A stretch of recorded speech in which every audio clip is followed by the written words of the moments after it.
Check. Okay. Parents fine, right? No effort. Better, at least getting a better sound. Okay, go. Check 1, 2, check. Check 1, 2, check 1, 2.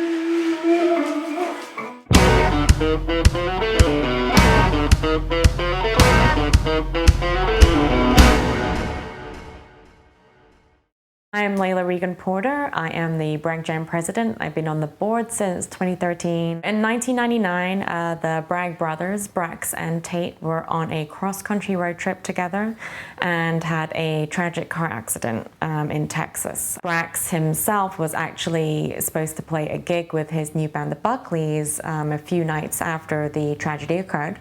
And instead of canceling the gig, they decided to have a Bragg Jam. It was at the Rookery, and they decided to raise some money for what would become the Ocmulgee Heritage Trail, which was wonderful. The river was something the brothers both loved very much, and there are some wonderful courses associated with it. So we try and always remember that as we go forward into really just an incredible music festival now.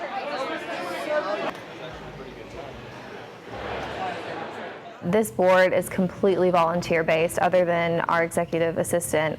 We're just a lot of people with passion for the city, passion for music, passion for continuing this revitalization that is downtown Macon and is so wonderful. Bragg Jam is known in this community.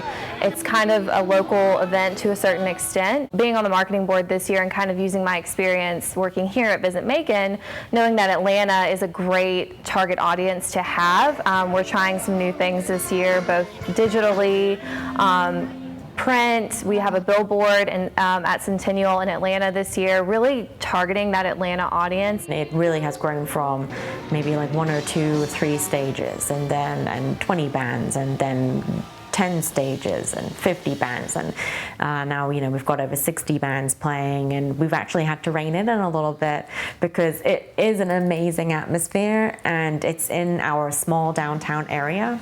So we try and have this vibe of, really, it sounds funny to say, just like a festival atmosphere. We really want it to be this really enjoyable celebration of music and of Macon and what the city has to offer. I think Bragg Jam is a really good opportunity, I think, for people of Macon to come out and explore the acts that are from Macon, that are from, Middle Georgia. And Bragg Jam kind of like takes all those excuses people may have of not being able to go out to see a show, or, people even tell us like, oh, like, I wish I could have caught you guys. Bragg Jam's that perfect time to go see this band and this band and this band. It's just all right there. That's really cool that Macon offers that for people, even bands locally, to give them that opportunity and that platform to share their music is really cool and really special to us. I don't even give it a season, the summer tradition, Bragg Jam. You're going to get to hear music. You're going to get to hear bands that are local, but you're also going to get to hear bands that are from out of town. They really work hard to bring in a different variety. You're going to hear a whole spectrum of music here at Bragg Jam, and it's really cool for these couple of days. I mean, it's hydrate and walk and hear music. That's what it is to me. Growing up, going to Bragg Jam when I was in high school, 2007 is when I first started going. It was like, oh, this is dope, because I didn't know anything like this existed in Macon. It doesn't happen anywhere else besides downtown. Now I get to be a part of it. It's kind of like unreal. It's unreal, like, to go from, appreciating it to being involved in it. For this year, this is our first time doing the silent disco, and it's going to be placed in the alleyway across the street from the Rookery. We're going to have the silent disco. It's going to be 3 performers on Friday and Saturday. I'm going to be on both of those.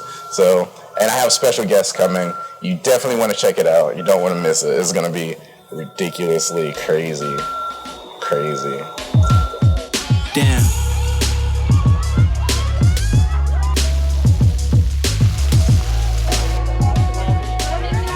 And years prior, Bragg Jam has always felt that, it supports the bar scene primarily because we use bars and concert venues as our venues. We book the stages, they make the money on the alcohol and food sales. So we've done things like have a community festival during the day, and we're still doing that for arts and kids, but we do things like bring in food trucks. Well, now that the food scene downtown has grown to such a level, we no longer have to do that, and we've launched Bragg Jam Eats this year, which means venues that aren't even going to be places where music is played, but are just downtown and they're willing to stay open and offer a limited menu, that they're going to get additional advertising from Bragg Jam. We're going to shine a little spotlight on the rest of the restaurants that are around here, and make sure that they get the benefit of the fact that we're bringing thousands of people to their front door, and making sure that the locals here who are here day in and day out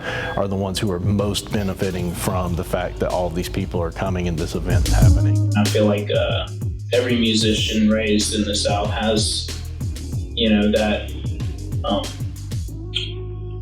that mandate to carry that on, to carry that torch, and to continue to take what was made before them and do it in their own fashion, and really just carry on the legacy.